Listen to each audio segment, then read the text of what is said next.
welcome to Walk-Ons. It's time for the Matt Painter Show, brought to you by GEMCO Constructors. GEMCO Constructors supporting your Boilermakers as the presenting sponsor of the Matt Painter Show and a proud partner of Purdue Athletics. GEMCO Constructors says boiler up. Nice to see a great crowd as always here at Walk-Ons, and who wouldn't want to come to Walk-Ons on a night like tonight and celebrate the #1 ranked team in all of the country?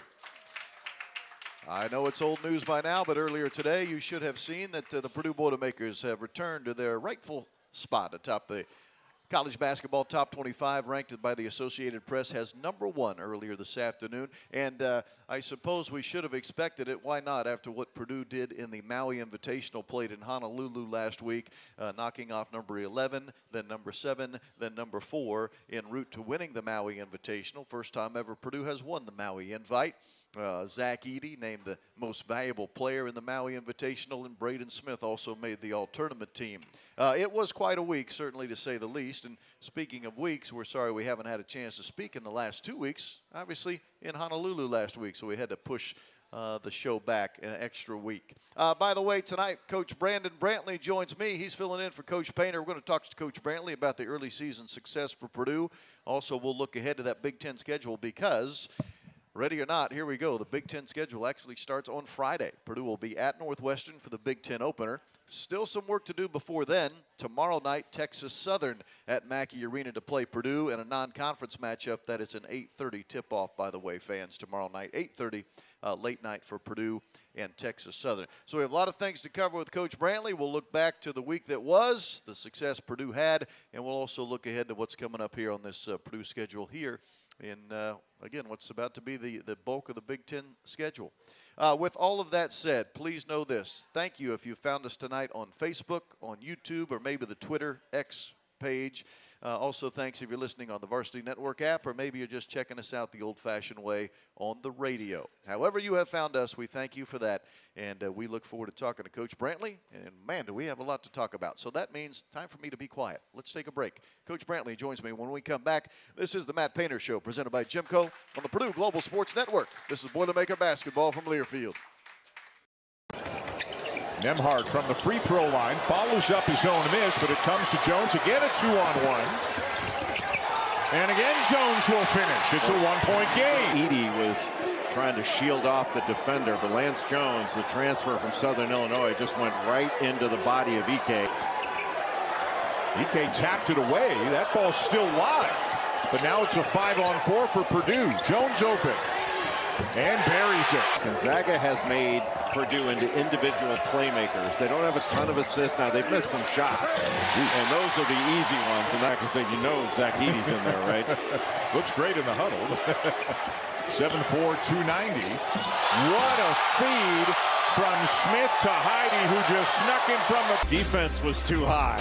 Ryan Nembhard just let Heidi. Purdue's defense has been the difference in the second half. Good pass. And a good adjustment in midair by Trey Kaufman-Renn. Edey caused that miss. Smith forces it up, and it goes! Coming off the high screen, little hesitation. Nembhard went under to meet him on the other side, and Smith went right into his chest. Kept his eyes up. An air ball from Nembhard. Back comes Purdue. Under 4 to go. Colvin wide open. And it's a double-digit lead now for the Boilermakers. Great ball movement. Open man. Open look. Bottom of the net. Edey was screened into a slot ball screen and then rolled back down into the paint. And that takes so much defensive attention. First with a steal and a finish. And Purdue is pulling away. Great angles. That was really well set up. And Nolan Hickman trying to get through traffic. And Caleb first. Nembhard from the free throw line. Welcome back to Walk-Ons, everyone. And again, Place to be as we talk Purdue basketball tonight here on this Monday night. Rob Blackman is my name. Everyone needs a little playing time, so before a Purdue basketball game or any time throughout the week, stop by Walk-Ons in the Purdue Memorial Union, where it's always game day with a taste of Louisiana. Oh, man, our Boilermakers have had quite the week, have they not? Last week going out to Honolulu, playing in the Maui Invitational, knocking off in order 11th ranked Gonzaga, 7th ranked Tennessee, and then 4th ranked Marquette to win the Maui Invite. Assistant Coach Brandon Brantley is my special guest tonight to talk about that Purdue success and the fact that Purdue's off to a 6-0 start and the fact that Purdue's #1 in the country for the 3rd straight year. And by the way, in case you hadn't heard, no team in the history of the Big Ten, no team has ever been number one in the nation 3 straight seasons. First time it's ever happened. Our Purdue Boilermakers did it, thanks to the taking care of business over 3 quality opponents this past week in Honolulu. So, Coach, I will start with that. Purdue in Honolulu. Not only do you win 3 games, you win them in 3 very different fashions. Gonzaga, game 1, one of the top teams in the country, offensive adjusted efficiency, 1 or 2, depending on what metric you follow. Tennessee, #1 or 2, depending on your metric, adjusted defensive efficiency. Yes. And then Marquette, who guards you 94 feet and just makes your life miserable at all times.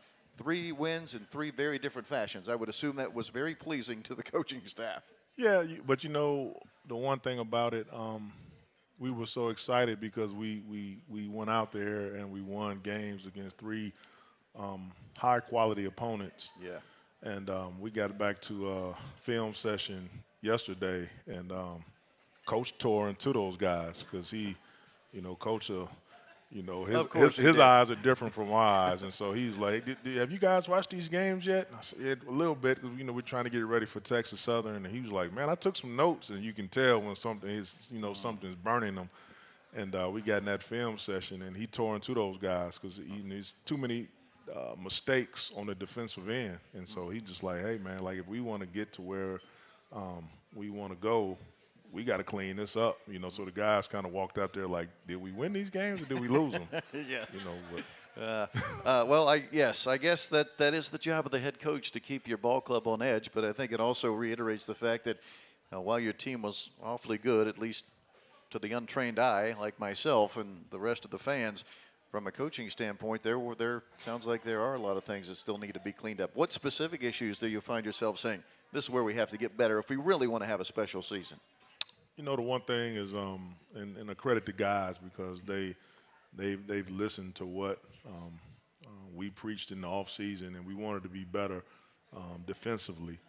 But I think when you want to play at the highest level, your 5 guys out there on the court have to all trust one another.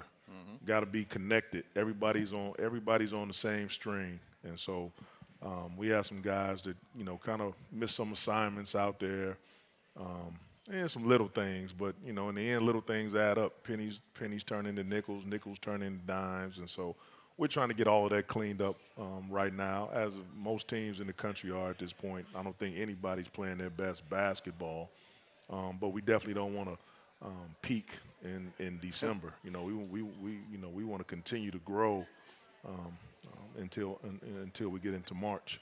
Here's the great irony of the fact that you were discussing defense, or certainly the lack of maybe for Purdue.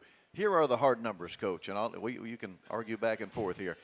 Against Gonzaga, they shoot 18% from 3. If I remember correct, they missed their last 16 threes in that game. They didn't make one in the second half. I remember that for sure.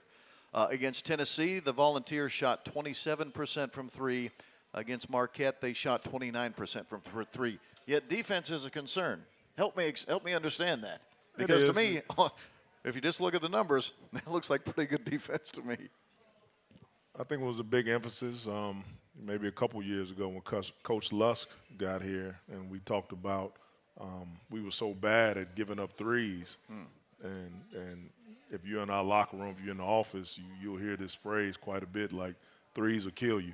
So we don't want to give up threes. And so once again, the guys have done a great job knowing that like people can't live against us in these games. We got to get them off the line. We talk about breaking rhythm on closeouts.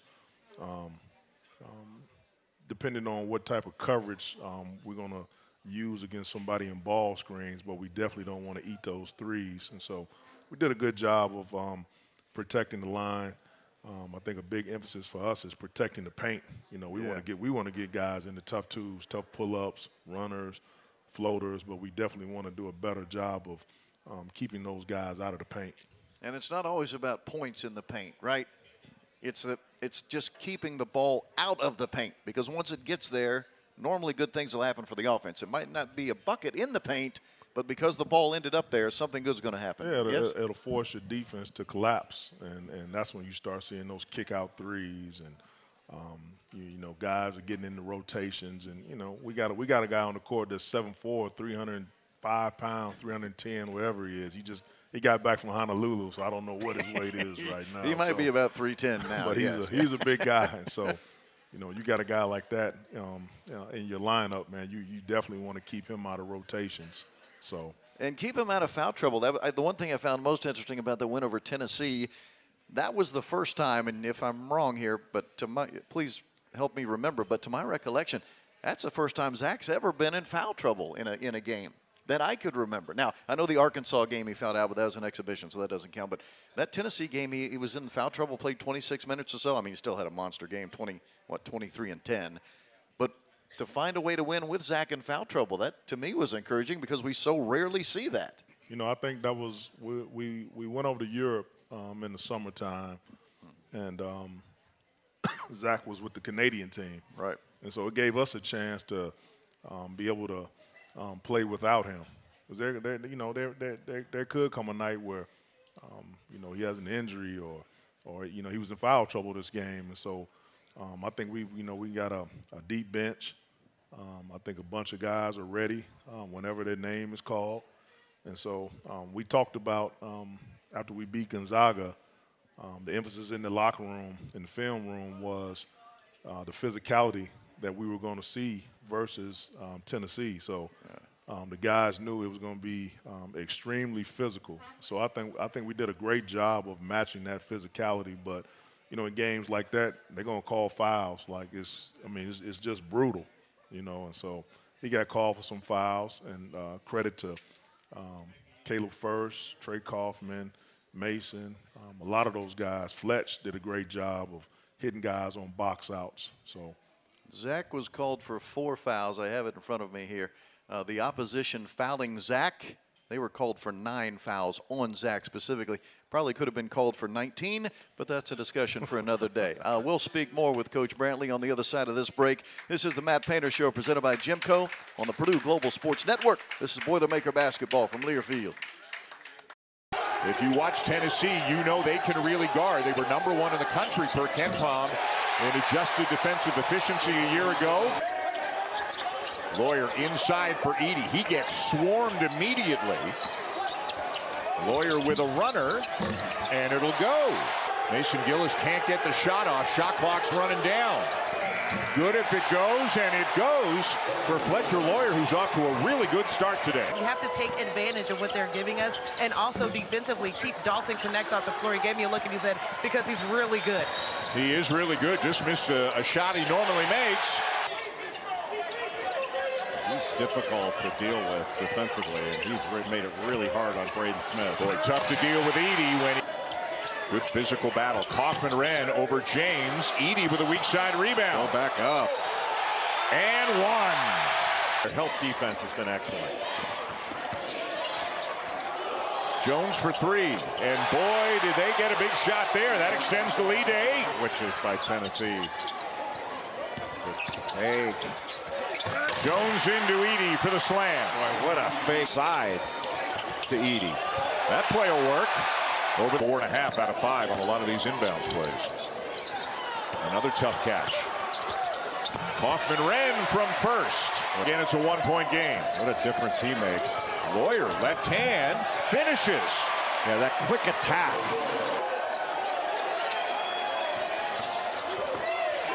And it's Purdue with a 1-point lead. Trying to get to an angle where they can throw it into Edey. Edey doing the best he can, but Edey scores. It's so hard to keep him. Boy, Ziegler's just all over Smith. Can't get rid of him. And Smith scores anyways. What a huge bucket. Ziegler gets it back. Gets it off. And that might have been deflected by Morton. It's down to Smith. Purdue Athletics would like to thank and recognize members of the Black and Gold Club who support Purdue Athletics through their sponsorship at the highest level. Black and Gold Club members include Indiana Packers, Molson Coors, Purdue Federal Credit Union, Purdue Global, Rorman Automotive Group, and Wabash, each great partners of Purdue Athletics. Rob Blackman tonight with assistant coach Brandon Brantley as we are putting the finishing touches on what was an impressive three-day run in Honolulu for our Boilermakers, winning the Maui Invitational and finding themselves now ranked #1 in the country this week after the latest Associated Press poll came out. I like the fact that we applaud that every time. That's we should, quite frankly. Now 9 weeks, by the way, 9 weeks total over the last 3 years that Purdue has been ranked #1 in the AP poll. Coach, we were talking about Zach Edey as we were going to the break. I want to continue to talk about him. He's the most valuable player of the Maui Invitational. His numbers are this: Gonzaga 25-14 with 3 blocks, Tennessee 23-10 with a block shot, and Marquette 28-15 and 2 block shots. I keep thinking to myself that eventually, defensively, someone's going to figure him out. Maybe I'm just. They plan on bringing Shaq back? The great irony, Shaq's son will be in the building tomorrow night. For those that do not know, Shaquille O'Neal's son plays for Texas Southern. I don't know if Shaq will be here. If so, maybe he might line up down there and try to take on Big Z. What is it that makes Zach so dominant, if indeed you can fit it into the next 45 minutes or so of this show? To me, that maybe is a long answer, but I'll let you try. Well, I know I'm not a big social media guy, but I've seen people, opposing fans, talk about, well, he's just big.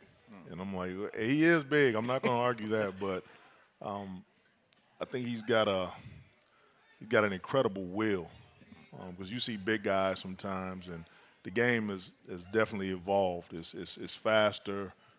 It's better schemes on both sides of the ball, and so you see the professional level, the college level, the high school level, going for more skilled guys, and sometimes they'll neglect size.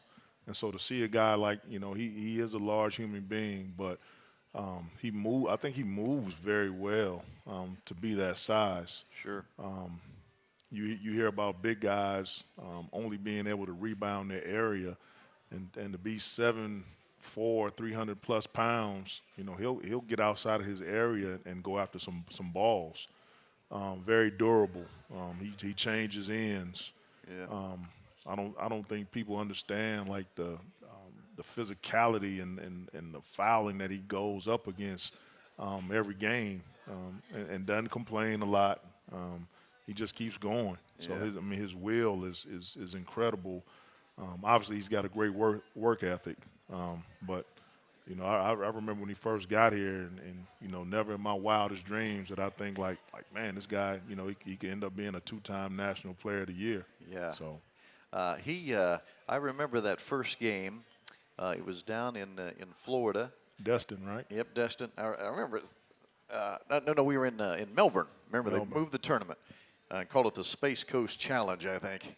It was COVID year. That's why things got all screwed up that year from a scheduling standpoint. But I remember Bobby Riddell and Wes Scott and myself, the radio crew, we were not allowed to travel with the team, so we had to watch the road games and call them on a television monitor, basically. But I can remember watching Zach in that first game on the television monitor and thinking, man, this guy moves really well for 7'4". He doesn't, when you look at him, at least from afar, you think more of a 6'9", 6'10" guy as far as agility goes.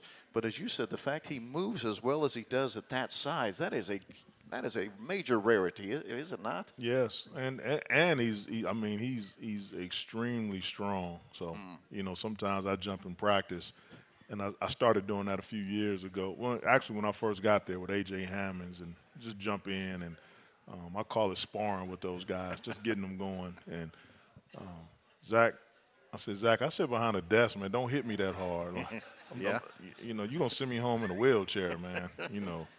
But he'll take that into the game. So I'm, sometimes I look at that opposing big man. I'm like, boy, this dude is in trouble tonight, man. He's gonna have a long night. I'm glad you mentioned an A.J. Hammonds. If you don't mind, on the other side of the commercial break, I want to talk to you a little bit more about all the big guys you've had to coach here in your Purdue career. I have some questions I think are interesting, but we'll see if anyone else does. We'll visit more with Coach Brantley on the other side of this timeout. This is the Matt Painter Show, presented by GEMCO on the Purdue Global Sports Network. This is Boilermaker basketball from Learfield. starts to slow the advance. They have to guard it for less time once it gets across half court. Wow, Kaufman ran. He's strong, and he needed that strength to get that shot off. Rebounding is an area that Purdue needs to exploit in this game, especially on the offensive end. Smith all the way to the bucket. Just getting low and just trying to use some leverage and bother Edey. To get it again. Lawyer driving, takes some contact, and scores again. Gillis steps in. Edey's got the offensive rebound. His feet.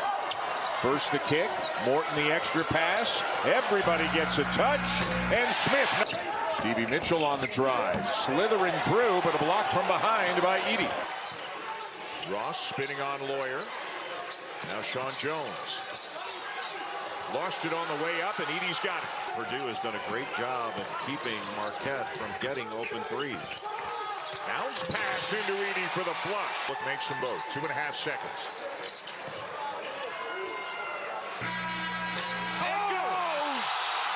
It goes!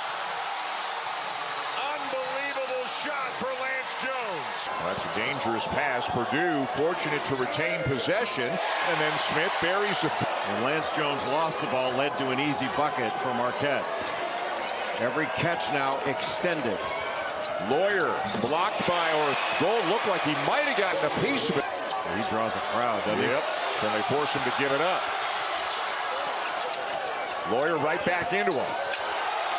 And the slam. Iguodala went flying. Pollock went flying. We'll stick with this zone. I think Purdue's got to look to penetrate some gaps. Very, very tough shot goes in for Smith.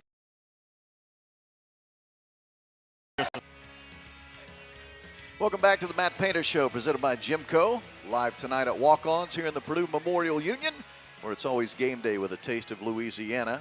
The 2023-24 Purdue basketball season is presented by Purdue Global, Purdue's online university for working adults. Earn a degree you're proud of and employers respect. Start your comeback today at purdueglobal.edu. All right, so you took me down this road here, Coach Brantley. When you mentioned A.J. Hammonds, it got me to thinking there as we were going to that last commercial break. So since you have been on board, and for those who don't know, I think most do, but Coach Brantley's specialty is coaching the big guys. That's what he does. He was a center at Purdue, a 3-time Big Ten champion. So he coaches the centers at Purdue, which only makes sense. Yes. Hey, by the way, how about Coach Brantley? As a player, 3-time Big Ten champ. As a coach, 3 years in a row ranked #1 in the country. You've had quite a career, my friend. I need to buy a lottery ticket. Yes, you do. We're glad you're with us, I'll tell you that much.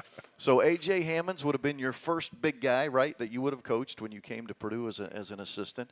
A.J. would have been first, then Isaac Hawes. I'm trying to remember the specific order here. Then Caleb Swanigan, Biggie, yes. Yep. Matt Harms. Travion. And now Zach. Did I get them all? Yep. Okay, so here we go. Little rapid-fire questions for you here. I probably should have written these down, but I'm just going to off the top of my head. Of the guys I just mentioned, those big guys, strongest one. And you, by the way, preface this. Coach Brantley practices against these guys every day. He was downplaying a little bit last segment. He goes against these guys every day. Strongest of those guys that you've faced in your Purdue career? Zach Edey. Zach, okay. Most, let's see, how should I put this? Best footwork. Best footwork. Probably Caleb Swanigan. Yeah, he was pretty smooth around the basket, wasn't he? He was like a ballerina dancer in there amongst all those big guys, finding his way to the bucket. Man. Best hands. Best hands. Yeah. Travion. Really? Oh, interesting. I didn't think you'd go that route. Best passer. Travion. Yeah, that's an easy one. Travion was a heck of a passer for a big guy. Best defender. A.J. Hammonds. Yeah, I guess when you're Big Ten Defensive Player of the Year, that makes it pretty easy. What else should I think of here, fans? What would be another good one? You can shout it out if you want from in the crowd. Best free throw shooter. Well, that would be probably look that up by percentages, but yeah. How about best overall shooter? Just a guy who can make shots, make open shots. AJ wasn't bad, but I would probably go with Caleb. Yeah. He shot. I want to say he shot 42% his last year from 3. Yeah, I think you're right. I'm racking my brain. That does sound right. Okay, let's see one more. No, I don't want to get you in trouble. I was going to say the one guy you really just dislike the least, not on a personal level, but just he got under your skin.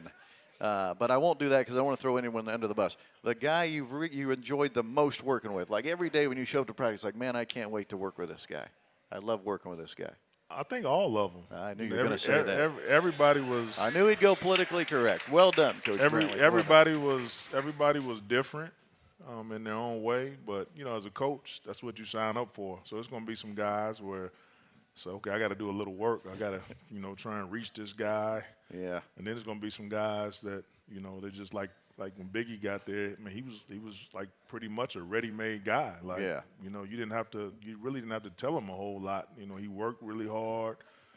He was tough. So I was like, man, let me hurry up and try to beat him. Like, he's beating me here. I got to beat him sometimes. Okay, I just thought of one more.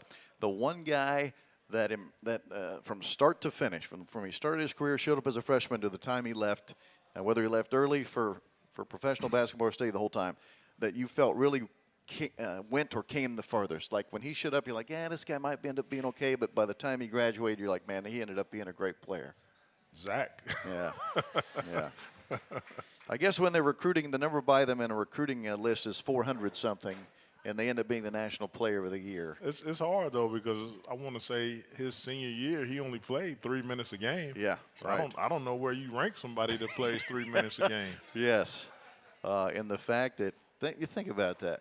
Okay, so let's continue down this path. So when he showed up here, I mean, obviously you've seen him on film, you've recruited him, but no way you could have thought he was going to be this good, right? No way. I certainly didn't. You know, we all thought he was going to be a red shirt candidate. And about a month and a half after he arrived, you know, we were like, no, we probably want to play this dude. Like, you know, he just kept improving, you know, and he just absorbed everything. You know, he didn't have a fear. He would compete, like he wanted to get better. And you know, here we are, man. This guy's got a chance to win another National Player of the Year award. I mean, it blows my mind. And he's such a good kid. He's so humble. You know, if you didn't know anything about basketball, you wouldn't know like he was the best player in the country. Zach Edey named the Big Ten Player of the Week this week. If you didn't see that, it came out earlier today. He's now won that award 7 times in his career. The only other Purdue player that's ever done that is Glenn Robinson, whom you also happen to play with, by the way. So you have played with a National Player of the Year, which Glenn was, and you have now coached a National Player of the Year. Again, we're very lucky to have you. You bring a lot of good vibes to Purdue basketball. I tell Coach Katie all the time, like, he got it wrong. Some of those shots that Glenn was getting should have came my way. Yes, of course, of course. We'll probably better take a commercial break on that one, fans. More with Coach Brantley in a bit. This is the Matt Painter Show, brought to you by GEMCO, Purdue Global Sports Network. This is Boilermaker Basketball from Learfield. 10 leader in sacks even after missing action last week. Sorsby on 3rd down, it's intercepted. Dylan Thieneman nearly makes Sorsby. And it just needs a 1st down here. Pocket collapsing on Sorsby. How did he stay on his feet? Scorton sticks with the play and the big 1st and 10. Again, and then he makes Dunham miss. He makes more miss, and the freshman scores for Purdue. With the penalty because it took place so far downfield. 2nd and 3. Sorsby. And was it intercepted? No, it was incomplete. Kobe was the intended receiver. What a play by Cam Allen. I mean, in the hip pocket, gets that head around and just pops that ball out into that left hand, and then that right knee hits his force the quarterback. 3rd down here. Sorsby airs it out for McCulley. Thieneman, another interception. Bucket game between Purdue and Indiana. Purdue ball, 3rd down in the red zone. Card deals, end zone, touchdown Purdue. Drew Bimmer and short, trying to keep this drive alive as we start the 4th quarter. A punt pass. Devin Maccabee, touchdown Purdue! And you're going to see Maccabee and he knows that that defense is so locked in on Hudson. Really tough to bring down for Indiana's defensive line. He throws it deep for Deion Burks. Card up the gut. Card! Touchdown! Purdue has the lead. Thing off on the right foot, and then Card calls his own number, makes Aaron Casey miss, and walks. Memorial Union. Thank you to Walk-Ons for hosting the Matt Painter Show all season long. Quick programming note, next week, fans, the show is on Tuesday. Coach Painter will rejoin me next Tuesday, 6 o'clock. That's because Purdue has a Monday game next week, Monday at home against Iowa. It'll be the Big Ten home opener for the Boilermakers with the Iowa Hawkeyes. So Iowa, Monday night, 7 o'clock tip-off, by the way, at Mackey Arena. So then we'll do the coaches show next Tuesday night. With Coach Painter joining us. Time for the Pro Boilers feature, where we look at how a former Purdue student athlete is doing in their professional sports career. Pro Boilers presented by Indiana Kitchen Premium Pork Products. Get to know us at indianakitchen.com. I want to go with Payne Durham, only because I was watching the Colts game yesterday and I saw Payne playing for the Tampa Bay Buccaneers, and he caught a pass. How cool was that? Caught a 12-yard pass yesterday for the Buccaneers. It was his longest pass reception of the season. For those who do not know, Payne did not play early in the season. He was a healthy scratch for the first 4 or 5 games of the year. And then the coaching staff at Tampa Bay got wise, and they said, well, we probably should play the Purdue guys because they're pretty good. So ever since then, he's been on the active roster and played in the games. And he does have 4 catches this year for 33 yards total. But, again, he had a catch yesterday against the Colts, and that Colts win over Tampa Bay. Payne Durham, the 5th-round draft pick tight end out of Purdue, having a pretty good rookie season at the National Football League level. Brandon Brantley, assistant coach, is my guest as we talk Boilermaker basketball tonight. We've been spending a lot of time reviewing that Purdue Maui Invitational Championship with some pretty impressive wins last week over a 3-day stretch, Monday, Tuesday, Wednesday. I did want to just kind of put the finishing touches on that Maui invite, Coach Brantley, and then we'll fast forward ahead to what lies next for Purdue. But the difficulty from a coaching staff of preparing for 3 games in 3 days, especially when the 3rd and final game is a team that is as good and talented as Marquette is. Look, from a strategy and coaching standpoint and from a scouting report standpoint, I can only assume it's not nearly as in-depth. You just don't have as much time. There aren't enough hours in the day. But how do you prepare, especially for Game 3 with a short turnaround like that? You know, the one thing is, like, all of those teams are, like, really good. And so, obviously, with you try to find a common thing. So, obviously, Gonzaga has been one of the best offensive teams in the country the last few years. And so, for us, it was their 2 guards, like, you know, containing those guys, keeping them out of transition, not letting them get to the paint. And so, obviously, I thought we did a pretty good job of doing that. Tennessee, it was the physicality. We knew we were going to have to be more physical. We were going to have to beat those guys on the glass, keep their guards out of transition, keep them out of the paint as best we could. And then we got to Marquette. Marquette is a really unique team. They got a big man. I think he's like a unicorn, you know, because he's not a true back-to-the-basket guy. He plays on the perimeter. He looks to attack you on drives and in handoffs, but he doesn't shoot threes, but, like, really good and diving out of ball screens. And then they can go, like really small and just put, like, 5 skilled guys out there. Which they did a few times against us, You know, and you know, as a coach, you're sitting over there and it's just like, oh, my God. Like, you know, we got Zach is on their point guard, and then he's on their wing, and it's just. But I thought our guys did a great job of being able to handle that. So when you got older guys, you know, obviously we played Marquette last year. Yeah, I was going to ask, how much did that help, knowing that, because Marquette was basically almost the exact same team that we saw last year. Purdue, quite frankly, pretty much the same team. They kind of run an offensive pattern, and our guys, you know, remembered it last year, and so.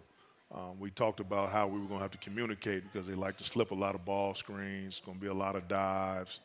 And then just, you know, knowing their personnel. I think when they realized who could shoot, who couldn't shoot, you know, who could do this, who could do that. So it wasn't a whole lot of time, you know. But when you get to those MTEs, man, it's all about like who's going to be connected the next day and who's going to play hard. And I think our guys did a great job of listening to coach and going out there and trying to carry it out. Well, carry it out you did. You also carried the trophy right back here to the mainland with that impressive 3-day stretch. Purdue winning the Maui Invite for the first time in school history. More with Coach Brantley on the other side of this break. This is the Coach Painter Show, presented by GEMCO on the Purdue Global Sports Network. This is Boilermaker basketball from Learfield. Nembhard from the free throw line follows up his own miss, but it comes to Jones again, a 2-on-1. And again, Jones will finish. It's a 1-point game. Edey was trying to shield off the defender, but Lance Jones, the transfer from Southern Illinois, just went right into the body of Ike. Ike tapped it away. That ball's still live. But now it's a 5-on-4 for Purdue. Jones open and buries it. Gonzaga has made Purdue into individual playmakers. They don't have a ton of assists now. They've missed some shots, and those are the easy ones. And I can think, Zach Edey's in there, right? Looks great in the huddle. 7'4", 290. What a feed from Smith to Edey, who just snuck in from the defense was too high. Ryan Nembhard just let Edey. Purdue's defense has been the difference in the second half. Good pass. And a good adjustment in midair by Trey Kaufman-Ramp. Edey caused that miss. Smith forces it up, and it goes! Coming off the high screen, little hesitation. Nembhard went under to meet him on the other side, and Smith went right into his chest. Kept his eyes up. An air ball from Nembhard. Back comes Purdue. Under 4 to go. Colvin wide open. And it's a double-digit lead now for the Boilermakers. Great ball movement. Open man. Open look. Bottom of the net. Edey was screened into a slot ball screen and then rolled back down into the paint. And that takes so much defensive attention. First with a steal and a finish. And Purdue is pulling away. Great angles. That was really well set up. And Nolan Hickman trying to get through traffic. And Caleb first.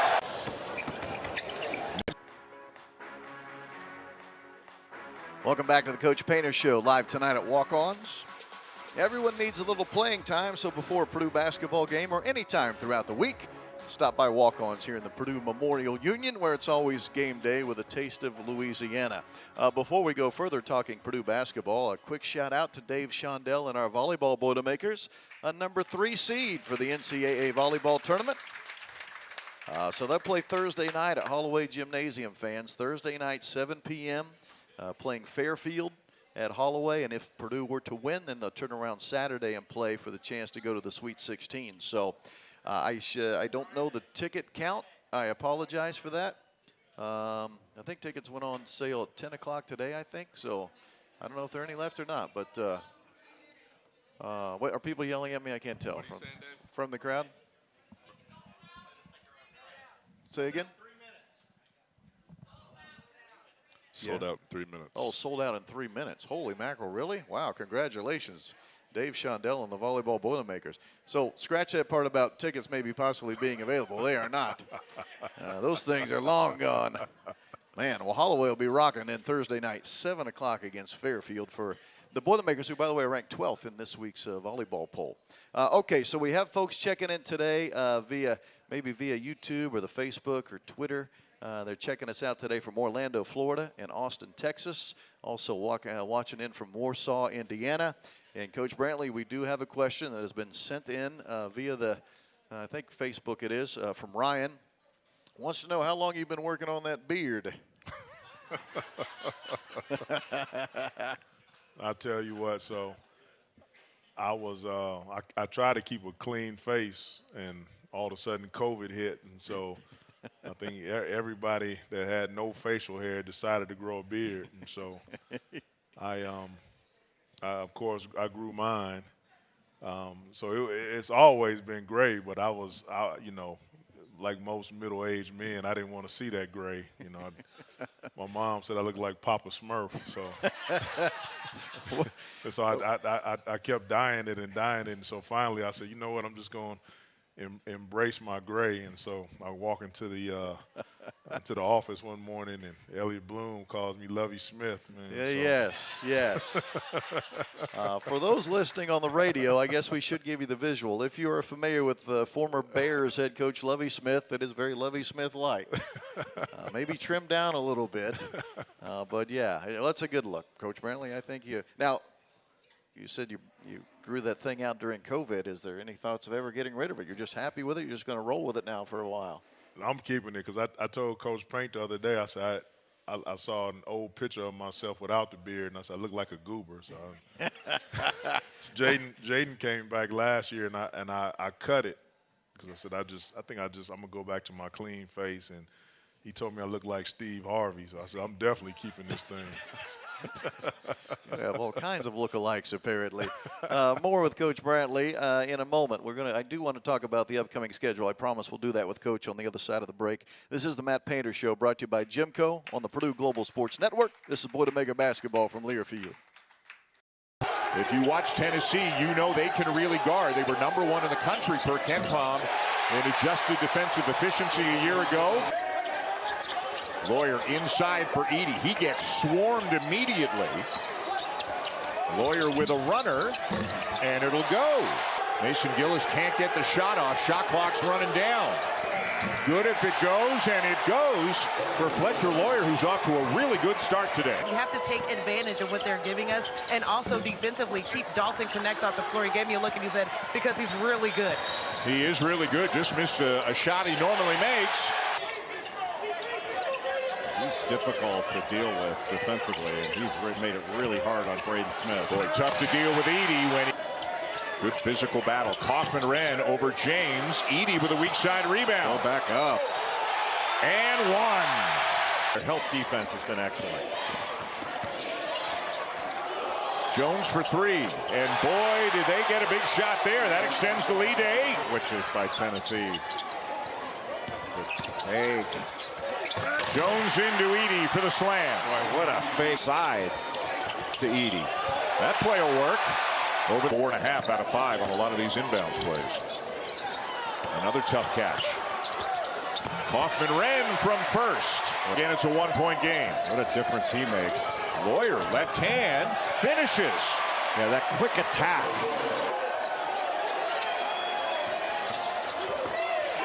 And it's Purdue with a 1-point lead. Trying to get to an angle where they can throw it into Edey. Edey doing the best he can, but Edey scores. It's so hard to keep him. Boy, Ziegler's just all over Smith. Can't get rid of him. And Smith scores anyways. What a huge bucket. Ziegler gets it back. Gets it off. And that might have been deflected by Morton. It's down to Smith. GEMCO Constructors is supporting your Boilermakers as the presenting sponsor of the Matt Painter Show. Proud partner of Purdue Athletics. GEMCO Constructors says boiler up. I want to correct myself. I made a mistake at last segment. Purdue wins in volleyball on Thursday. They actually play Friday, turnaround play Friday for the opportunity to go to the Sweet 16.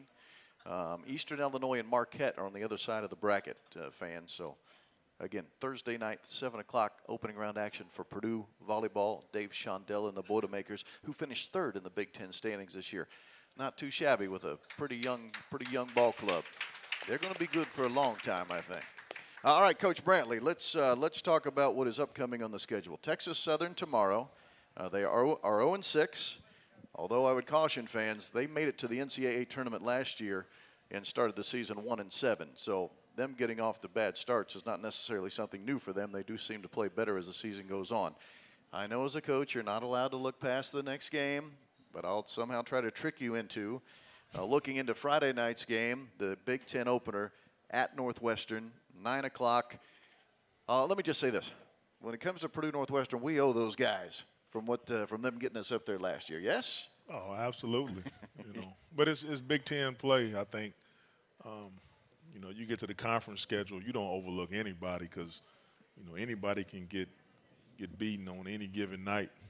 So especially those guys. Coach Collins and his staff, they've done a great job of getting their program up to par, bringing guys in that want to compete. They were probably one of the most physical teams in our league last year. So now they've got an All-American candidate in Boo Buie. Right. Barnheiser is becoming a great player. Matt Nicholson is just a competitor on both ends. So we're going to have our hands full, and going back to my time as a player, I don't think we've ever had an easy time with Northwestern. For whatever reason, they always fight us. So me as a player, as a coach, like it's never been easy versus Northwestern. Boo Buie, first team All Big Ten preseason pick, as is, of course, our own Zach Edey. And then Monday night will be the Big Ten opener with Iowa here at Mackey Arena. That's that's a 7 o'clock tip for Purdue and Iowa. It's interesting, Coach. Purdue jumping right into the fire Big Ten-wise. I looked this up earlier today, and I may have missed a team or two, but by the time the Boilermakers have played their second Big Ten game, which will be roughly 9 o'clock Monday night, we'll have 2 Big Ten games in the books. There are at least 4 other Big Ten schools that will not have even played a Big Ten game yet. So we're jumping right in there with both feet ahead of most of the rest, apparently. They're throwing us into the fire, man. But, it's what you want. I think our guys want to compete against the best. Obviously, we went into Northwestern last season. They beat us. So, there's some motivation there. Anytime you play somebody and they won the last time, there's motivation there. So it'll be a great matchup. Beat us and stormed the court and celebrated a win over the #1 team in the country at the time. Let's hope that doesn't happen this Friday night for the #1 team in the country. Coach Brantley, thank you, my man. Thank you, sir. I got to cut you loose because I got my next segment. It's called the Nugget. I got to get to the Nugget. Thank you, guys. Coming up next on the Matt Painter Show. This is the Purdue Global Sports Network. This is Boilermaker basketball from Learfield. Just to slow the advance, they have to guard it for less time once it gets across half court. Wow, Kaufman ran. He's strong, and he needed that strength to get that shot off. Rebounding is an area that Purdue needs to exploit in this game, especially on the offensive end. Smith all the way to the bucket. Just getting low and just trying to use some leverage and bother Edey. To get it again. Lawyer driving, takes some contact, and scores again. Gillis steps in. Edey's got the offensive rebound. His feet. First the kick. Morton the extra pass. Everybody gets a touch. And Smith.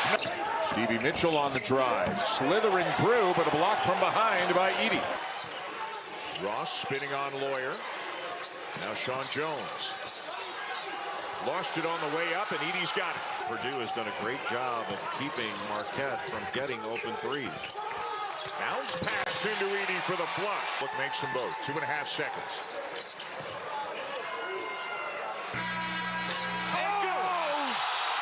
It goes! Unbelievable shot for Lance Jones. That's a dangerous pass. Purdue fortunate to retain possession, and then Smith buries it. And Lance Jones lost the ball, led to an easy bucket for Marquette. Every catch now extended. Lawyer blocked by, or goal looked like he might have gotten a piece of it. He draws a crowd, doesn't he? Yep. Then they force him to give it up. Lawyer right back into him. And the slam. Iguodala went flying. Kolek went flying. We'll stick with this zone. I think Purdue's got to look to penetrate some gaps. Very, very tough shot goes in for Smith.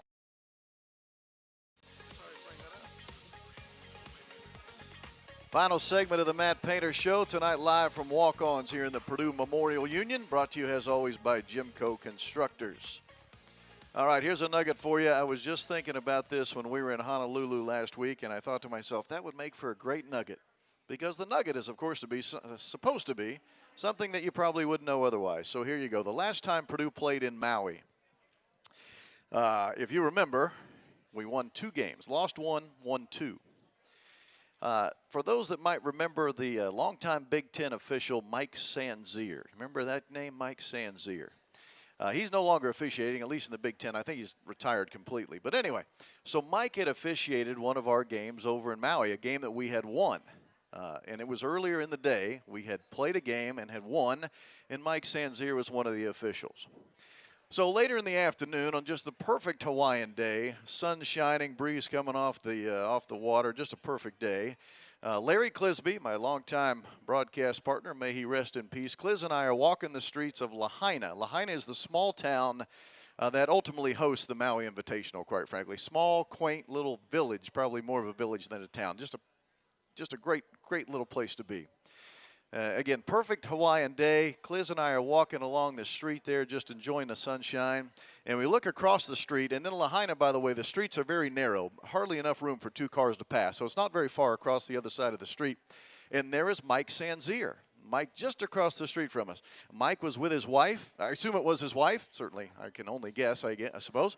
And they were enjoying an ice cream cone. I'll never vividly remember this. Mike Sanzier and his wife enjoying an ice cream cone, walking the streets of Lahaina on the perfect Hawaiian day. So I give Cliz a little elbow, and I say, Cliz, look over there. It's Mike Sanzier. He just worked our game earlier today. Keep in mind, it's a game Purdue won. And Cliz says, yeah, it is. And Cliz goes, hey, Mike. Gives him a big old wave and a smile. And Mike Sanzier, I don't know if Mike knew who Cliz was by name, but Mike had done enough games. He certainly knew that Larry was the Purdue radio guy. He'd seen him forever sitting courtside. So Mike waves back with a big old smile. Again, ice cream cone in one hand, just enjoying the day. And Cliz says back, he says, hey, Mike, I got one more thing for you. Mike says, what? Cliz says, you were terrible today. And if you could have seen the look on Mike Sanzier's face and his wife's face, it's like their ice cream cone just melted away in their hand, just ruined their whole day. I'll never forget Cliz doing that. I'm trying to hide my face. I was so embarrassed. I'm like, oh, God, I hope he doesn't recognize me. And there's Cliz just chuckling, smiling, laughing ear to ear because he just told one of those officials that he was terrible that day. One of my all-time great Cliz memories right there from the island of Maui. Big thank you to those who helped us tonight. Austin Libber, our in-studio engineer, Wes Scott, who engineered on site. Thanks to Brandon Brantley for filling in with me tonight and helping out to Coach Paint so he could have a night off.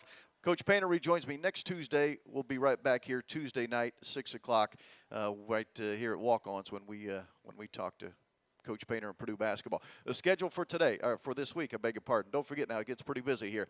Tomorrow night, 8:30 tip-off against Texas Southern. That is a 7:30 pregame show on the radio. 7:30 pregame, 8:30 tip. And then Friday night, it's another late night, this time in Evanston, Purdue at Northwestern. That is a 9 o'clock tip-off. Late night Friday night, fans. Sorry, 9 o'clock Eastern tip-off, 8 o'clock for our pregame show. And then right back at it on the radio network on Monday when Purdue will be playing host to Iowa in the Big Ten home opener.